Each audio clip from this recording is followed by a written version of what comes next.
presenting yourself and the piece. All right, thank you, Jonathan. Well, I'm a composer who was born in America. I came to Israel about 45, 46 years ago, and little by little, I absorbed myself into the life stream of Israel. And I was very interested in ethnic music, the music of the Edot of Israel. And the work that I wrote for you is based on ethnic music that I heard, but I received it because I worked with a professor at Bar Ilan University named Uri Shavit, who did research on the music of Israel's ethnic communities. In the late 70s, I was worked with him to write educational music for a project he had in Alon Shvut. And he gave me a number of recordings and some rough transcriptions. And the work that I composed here is based on one of those recordings. So it's basically a piece which was written in the late 70s. It was originally in the late 70s, and then I revised it for this project. Do you have still the recording which you used as an inspiration? I have the recording.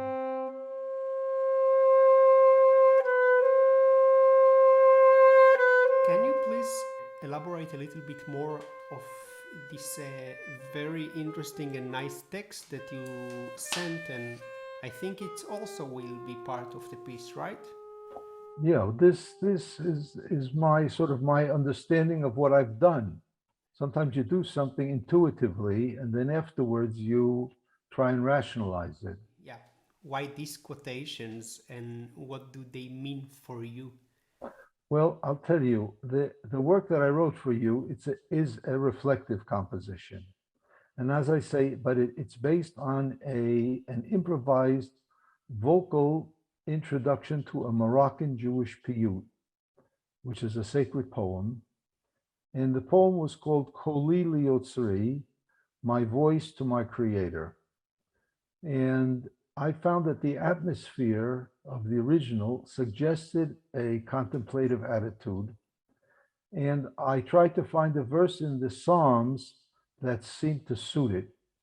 And I chose a verse that was like a prophecy. I will incline my ear to a parable. I will open my dark saying upon the harp. Atei lemashal azni, eftach bechinor chidati. So what I wrote was a free-flowing poetic narrative. But what I did was I took the original, which is an oral tradition, and I notated it, and I used it as a source for this composition. Now, the work is structured roughly in 4 sections, and each section uses similar motifs, but it doesn't repeat exactly in any way, without strict repetition. And the overall impression of the work is one of meditation, of thought, thinking upon themes that I said were deep meaning, things of humanity. And I chose a verse from the book of Ecclesiastes that I thought maybe that would be suitable. It says, what profit a man of all his labor under the sun, says Shlomo. Ma yitaron la'adam b'chol amalo sheyamol tachat hashemesh. What are we doing? Why are we doing it? What is the reward? So this is the basic mood, I think, of the work. That's why I call it meditation. Maybe you have some, I don't know, some imagery, some suggestion to the player to how to get to this kind of mood.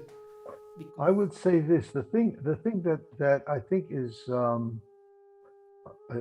difficult is the notation, because in the West we write everything, um, we try and write it exactly as possible.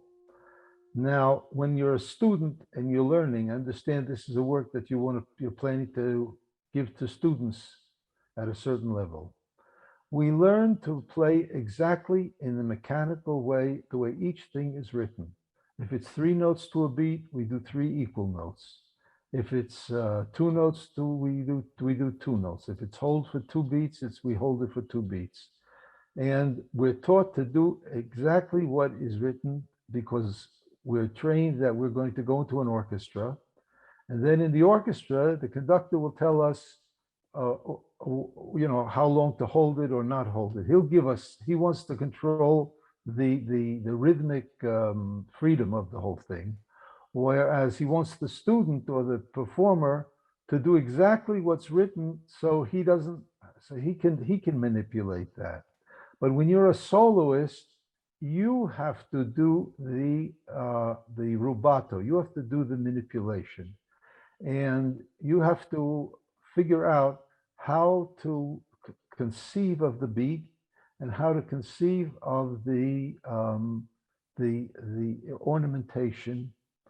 In other words, so sometimes something that looks like it's three little notes, sometimes you have to stretch it a little bit.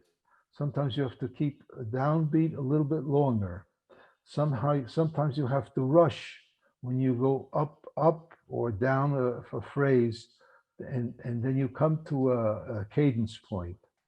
So all of these very subtle variables has to be put into the performance of it, because especially because this is a work for unaccompanied instrument, and the exactness of the notation inhibits in some ways the expressiveness of the performer.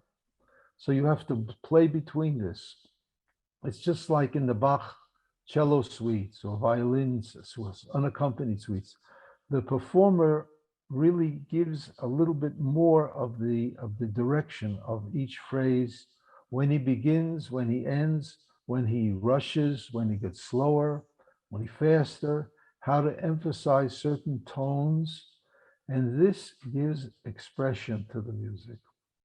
I remember Arthur Rubinstein, and they said to him, "Well, what's the difference between your interpretations and others?"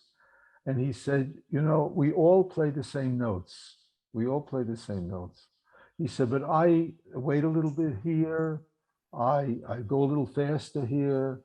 I take a little bit more breath in this place. I emphasize this phrase a little bit." And he said, "That's the difference, and this is the essence of the soloist, that the imagination that he brings to it. It's not just the technical correctness. There's a level of imagination that he brings to the performance of music, and that's what gives it the expressive quality."